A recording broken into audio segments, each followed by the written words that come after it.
જગન્નાથ મંદિરમાં મુખ્ય રૂપે 3 મૂર્તિઓ રહેલી છે. ભાઈ બલરામ, બહેન સુભદ્રા અને ભગવાન શ્રી કૃષ્ણ. આ ત્રણેય મૂર્તિઓને દર 12 વર્ષે બદલી નાખવામાં આવે છે. મૂર્તિ જ્યારે બદલવામાં આવે ત્યારે અંધારું કરી નાખવામાં આવે છે. આપણે બહુ ભાગ્યવાન છીએ કે ભારત દેશમાં અને ત્યાં જગન્નાથ ભગવાનની ઉપસ્થિતિ છે. દુનિયાના તમામ દેશોની તથા ત્યાંના ચર્ચદેવળ, મસ્જિદ વગેરેમાં સૌથી વધુ મોટી રસોઈ જગન્નાથ મંદિરમાં બને છે. રોજ નવા માટીના વાસણોમાં રસોઈ બને છે. હજારો લાખો માણસો ત્યાં પ્રસાદ લે છે. છતાંય ક્યારે ખૂટતી નથી. અહીં પ્રત્યક્ષ ભગવાન બિરાજમાન છે. ત્યાં ભાત પ્રસાદમાં મળે છે. કહેવાય છે કે પ્રભાસ પાટણના સ્થાને તેનો દેહત્યાગ થયો હતો, પરંતુ તેનું હૃદય સમુદ્રમાં નાખવાથી તે જગન્નાથ પહોંચ્યું હતું. આથી જગન્નાથ મંદિરમાં ભગવાનનું હૃદય રહે છે.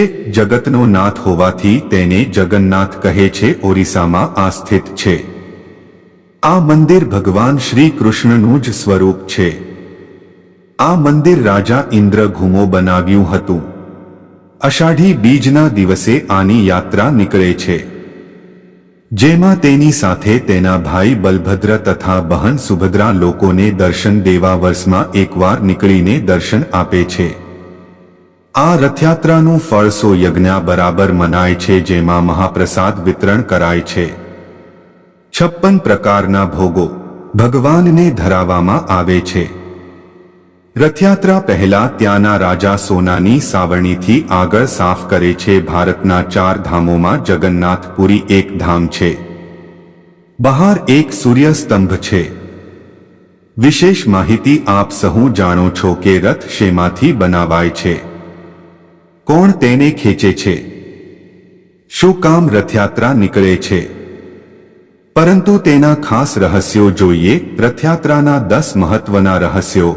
1. જગન્નાથ મંદિરની ઉપર રાખેલ ધ્વજ હંમેશા પવનની વિરુદ્ધ દિશામાં જ લહેરાય છે. આનું કારણ આજ સુધી કોઈ શોધી શક્યું નથી અને આ ધ્વજ રોજ બદલાય છે. 2.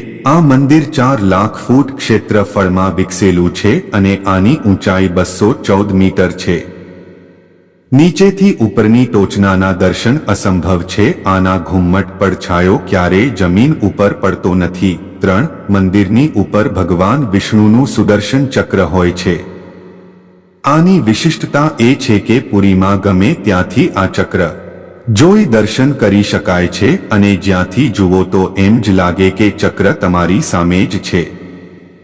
આને અતિ પાવન તથા પવિત્ર માનવામાં આવે છે. 4. હવા સામાન્ય રીતે સમુદ્રથી ધરતી તરફ આવે છે, પણ અહીં જમીનમાંથી સમુદ્ર કે મસ્જિદ તરફ જાય છે. 5. કોઈ પણ મંદિર કે મસ્જિદ ઉપર પક્ષીઓ બેસે છે, પણ આજ સુધી જગન્નાથપુરી ઉપર કોઈ પક્ષી બેઠેલું કે ઉડતું જોવામાં આવ્યું નથી. મંદિર ઉપર હેલિકોપ્ટર કે એરોપ્લેન ઉડાડાતું નથી. 6. દરરોજ સાંજે મંદિરના પૂજારી ઉલટી દિશાથી ઉપર ચઢી ધજા બદલાવે છે. ધજા પણ એટલી ભવ્ય હોય છે કે એ જ્યારે લહેરાય છે ત્યારે બધા જોતા રહી જાય છે. ધ્વજ ઉપર ભગવાન શિવજીનું ચક્ર પણ બનાવેલું હોય છે. 7. આ મંદિરમાં 500 રસોયા હોય છે, જેના સહકર્મીઓ પણ 200 જેટલા હોય છે. વિશ્વનું મોટામાં મોટું રસોઈ ઘર છે, જે ભગવાનનો પ્રસાદ બનાવે છે. ગમે તેટલા ભક્તો આવે, રસોઈ ખૂટતી નથી. પરંતુ જ્યારે રાત્રે મંદિરનું દ્વાર બંધ થાય છે ત્યારે રસોઈ આપોઆપ ખતમ થઈ જાય છે. એ પ્રસાદ પ્રાચીન વિધિપૂર્વક બનાવાય છે.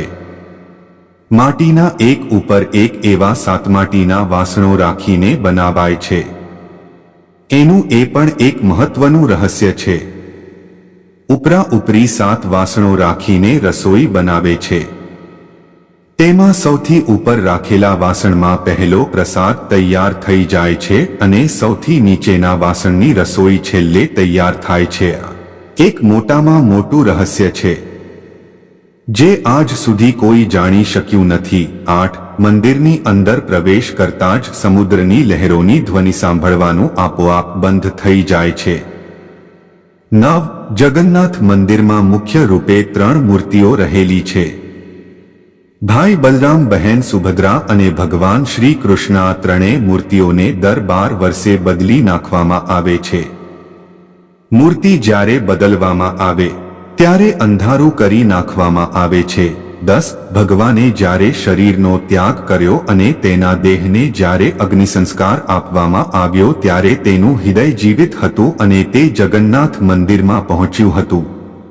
આવો આપણે પણ જગન્નાથની માનસ પૂજા કરી આ પવિત્ર ઘટનાને વધાવીને બોલીએ કે જય જગન્નાથ.